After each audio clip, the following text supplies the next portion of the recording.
Welcome to கணினியாகம். நம்ம இந்த செஷனில் எதை பற்றி பார்க்க போகிறோம்னா, Node.js சர்வரில் யான்கிற ஒரு பேக்கேஜ் எப்படி இன்ஸ்டாலேஷன் பண்ணுறது பற்றி பார்க்க போகிறோம். ஓகே, யான் பேக்கேஜ் என்னென்னு பார்த்தீங்கன்னா, Node.jsோட இன்பில்ட் அப்ளிகேஷன் என்பிஎம்னு ஒரு பேக்கேஜ் மேனேஜர் இருக்குது. ஸோ அதோட ஆல்டர்னேட் தான் யான்கிற ஒரு third party tool. Okay, so இது என்பிஎம்மோட கொஞ்சம் ஃபாஸ்ட்டாக இருக்கும். ஓகே, ஸோ அதனால் நம்ம Node.js சர்வரில் என்பிஎம் பேக்கேஜ் யூஸ் பண்ணாமல் இன்ஸ்டலேஷனுக்கு யான்கிற பேக்கேஜை யூஸ் பண்ணுறதுக்காக என்ன பண்ணுறோன்னா, யான்கிற ஒரு இன்ஸ்டலேஷன் பேக்கேஜை வந்து இன்ஸ்டலேஷன் பண்ண போகிறோம். ஓகே, ஸோ யான்கிறது alternate of NPM installation. Okay okay so website name பார்த்தீங்கன்னா yanpkg.com.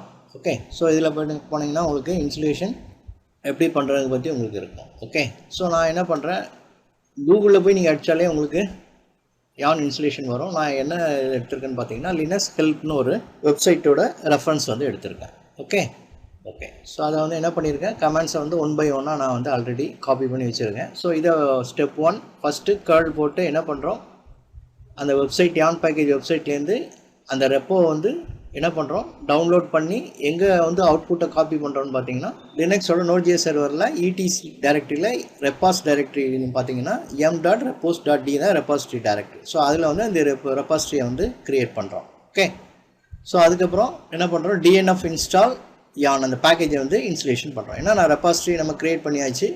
ஸோ அதுக்கப்புறம் ரெப்பாசிட்டரி க்ரியேட் பண்ணால் ஆட்டோமேட்டிக்காக நம்ம இன்ஸ்டலேஷன் பண்ணிடலாம். dnfங்கிறது இன்ஸ்டலேஷன் பேக்கேஜ் வந்து இன்ஸ்டலேஷன் பண்ணுற name, alternate of m. Okay, so 7.9 வரைக்கும் நம்ம என்ன யூஸ் பண்ணிட்டோம்னா எம் யூஸ் பண்ணோம். 7.9க்கு அப்புறம் 8லேருந்து டிஎன்எஃப்ங்கிற ஒரு பேக்கேஜ் மேனேஜர் யூஸ் பண்ணுறோம். Okay, so alternate of advance level of M package மேனேஜரோட அட்வான்ஸ் தான் வந்து டிஎன்எஃப். ஓகே, ஸோ எம் வச்சு இன்ஸ்டால் பண்ணலாம், டிஎன்எஃப் வச்சு இன்ஸ்டால் பண்ணலாம். நான் டிஎன்எஃப் வச்சு இன்ஸ்டால் பண்ணியிருக்கேன். ஓகே, அது பேக்கேஜ் அந்த இதை வச்சு இன்ஸ்டால் பண்ணதுக்கு என்ன கமெண்ட் பார்த்தீங்கன்னா, டிஎன்எஃப் இன்ஸ்டால் யான் கொடுத்தீங்கன்னா அது இன்ஸ்டால் ஆகிடும். ஓகே, ஸோ அதுக்கப்புறம் அந்த யான் பேக்கேஜ் இன்ஸ்டாலேஷன் பண்ணதுக்கப்புறம் நம்ம யான் வெர்ஷன் போட்டிங்கன்னா என்ன வெர்ஷனுங்கிறத நம்ம பார்க்கலாம். ஃபஸ்ட்டு என்ன பண்ணுறேன், இந்த ரெப்பாசிட்டரியை நான் வந்து காப்பி பண்ணுறேன். Ctrl+C கொடுத்துக்கலாம். இதான் வந்து Node.js சர்வர் என்ன வெர்ஷன் ரன் ஆகிட்டு இருக்கு, -v 8.14 ரன் ஆகிட்டு இருக்கு. என்பிஎம் என்ன வெர்ஷன் பார்த்தீங்கன்னா 9 நினைக்கிறேன். ஓகே, ஸோ இந்த என்பிஎம் இன்ஸ்டலேஷன் பேக்கேஜுக்கு பதிலாக தான் நம்ம என்ன பண்ண போகிறோம்னா ஏன்கிற பேக்கேஜ் வந்து யூஸ் பண்ண போகிறோம். ஸோ அதுக்கு தான் வந்து என்ன பண்ணுறோம், இந்த ஏன்கிற பேக்கேஜுக்குள்ளே பேக்கேஜை வந்து நம்ம இன்ஸ்டால் பண்ணுறோம். ஓகே, ஸோ ஏன்னா என்பிஎம்மோட அந்த ஏன்கிற பேக்கேஜ் வந்து ஃபாஸ்ட்டாக இருக்கும். ஸோ அதனால் இன்ஸ்டால் பண்ணுறோம். பட் நம்ம என்பிஎம் யூஸ் பண்ணாலும் யூஸ் பண்ணலாம். ஓகே, நார்மலாக என்பிஎம் தான் யூஸ் பண்ணுவாங்க. ஸோ அதோட ஃபாஸ்ட்டாக இருக்கிறதுனால நம்ம இந்த ஏன்கிற பேக்கேஜ் வந்து யூஸ் பண்ணுறோம். ஓகே ஓகே ஸோ இப்போ ஏன்கிற பேக்கேஜ் எப்படி இன்ஸ்டலேஷன் பண்ணலாம்னா, ஃபஸ்ட்டு அதோட ரெப்பாசிட்டரியை வந்து நம்ம டவுன்லோட் பண்ணி ரெப்பாசிட்டரி டைரக்டில் காப்பி பண்ணணும். ஸோ அதுக்கு என்ன கமெண்ட்டு, ஸோ இதை நான் காப்பி பண்ணிக்கிறேன். காப்பி பண்ணி பேஸ்ட் பண்ணுறேன். ஓகே,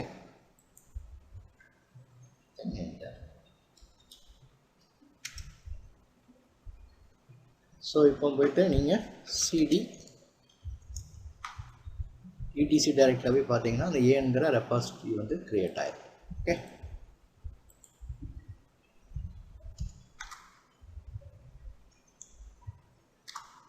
க்ரியேட் ஆகிருக்கா, yan.repoங்கிற ஒரு டைரக்டரி க்ரியேட் ஆகிருக்கு. ஸோ ஃபைல் க்ரியேட் ஆகிருக்கு சார். ஸோ அதை நீங்கள் ஓப்பன் பண்ணி பார்க்கணுன்னா கேட் கமெண்ட் கொடுத்து அதில் என்ன என்ட்ரி இருக்குன்னு செக் பண்ணிக்கோங்க. yan.pole. ஓகே, ஸோ அதில் நம்ம என்ன இருக்குதுன்னு பார்த்தீங்கன்னா அந்த இந்த டைரக்டரி. ஸோ இதில் வந்து இப்போ இதை காப்பி பண்ணி நீங்கள் கூகுளோட செக் பண்ணுங்கள். பேஸ்ட் பண்ணிங்கன்னா அந்த ஃபைல் இருக்குது, அது வந்து உங்களுக்கு வரும். ஓகே, ஈக்குவல் டு எடுத்துருங்க.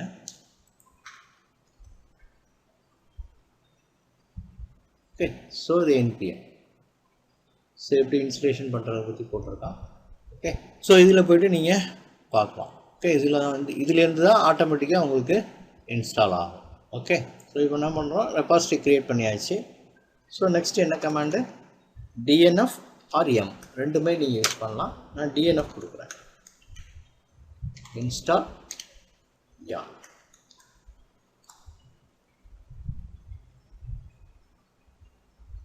ஃபஸ்ட்டு அது ரெப்பாசிட்டரி வந்து செக் பண்ணுது ரெட்ஹாட்டில். ஓகே, அதுக்கப்புறம் யான் ரெப்பாசிட்டரியை வந்து பார்க்குது. ஸோ அந்த ரெப்பாசிட்டரியிலேருந்து உங்களுக்கு எடுத்து இன்ஸ்டால் பண்ணுவாங்க கேட்கு. 5.1 MB இருக்குது. ஓகே, எஸ் கொடுத்தீங்கன்னா உங்களுக்கு இன்ஸ்டாலேஷன் ஆகிடும். ஃபஸ்ட்டு பேக்கேஜ் வெரிஃபை பண்ணுது, அதுக்கப்புறமா அந்த பேக்கேஜோட கீ வந்து ஒரிஜினல் கீயான்னு செக் பண்ணுது. ஸோ அதை நீங்கள் எஸ் கொடுத்தீங்கன்னா செக் பண்ணிவிட்டு ஓகேனா வந்து உங்களுக்கு இன்ஸ்டால் ஆகிடும். ஓகே, ஸோ கீ வேணான்னா நீங்கள் அந்த ரெபாசிட்டரியில் போய்ட்டு அந்த கீக்குள்ளே இதை மட்டும் நீங்கள் டிசேபிள் பண்ணுறது, அந்த கீ இது வந்து உங்களுக்கு கேட்காது. ஆனால் பட் கீ பண்ணுறது நமக்கு நல்லது. ஏன்னா வெரிஃபை பண்ணி அந்த வெப்சைட்லேருந்து தான் நம்ம இன்ஸ்டால் பண்ணுறோமா அப்படின்னு சொல்லிட்டு நமக்கு வெரிஃபை பண்ணுறது தான் அந்த கீ. ஓகே, ஸோ இல்லைன்னா நம்ம வந்து ஏதாவது மால்வேர் வந்து நமக்கு இன்ஸ்டால் ஆகிடும். ஸோ கரெக்டாக அந்த வெப்சைட்டில் தான் இன்ஸ்டாலேஷன் ஆகுறது தான் அந்த கீ வெரிஃபிகேஷன் வந்து செக் பண்ணணும். ஓகே, ஸோ இப்போ யான் வந்து இன்ஸ்டாலேஷன் பண்ணியாச்சு. யான் ஐஃபன் வெர்ஷன் நினைக்கிறேன். ஓகே, இப்போ யானோட வெர்ஷன் வந்து உங்களுக்கு 1.219 1.22.19 வந்து இன்ஸ்டாலேஷன் ஆயிடுச்சு. ஓகே,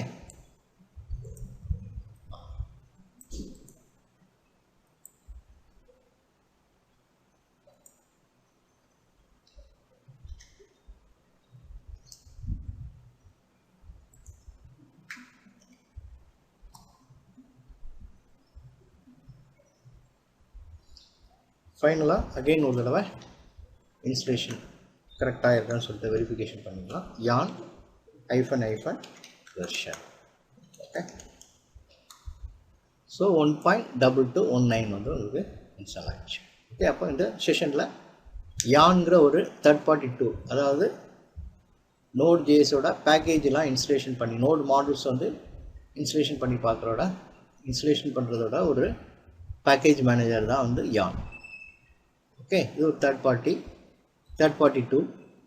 ஓகே, என்பிஎம்ங்கிறது நோட் ஜேஎஸோட இன்பில்ட்டாக வருது. ஓகே, ஸோ என்பிஎம்மோட இது கொஞ்சம் ஃபாஸ்ட்டாக இருக்கும். ஓகே, ஸோ அதனால் நம்ம வந்து யான்கிற ஒரு பேக்கேஜை வந்து இன்ஸ்டலேஷன் பண்ணிடுறோம். ஓகே, அப்போ இந்த செஷனில் யான்கிற பேக்கேஜை எப்படி இன்ஸ்டலேஷன் பண்ணுறது பார்க்கலாம்.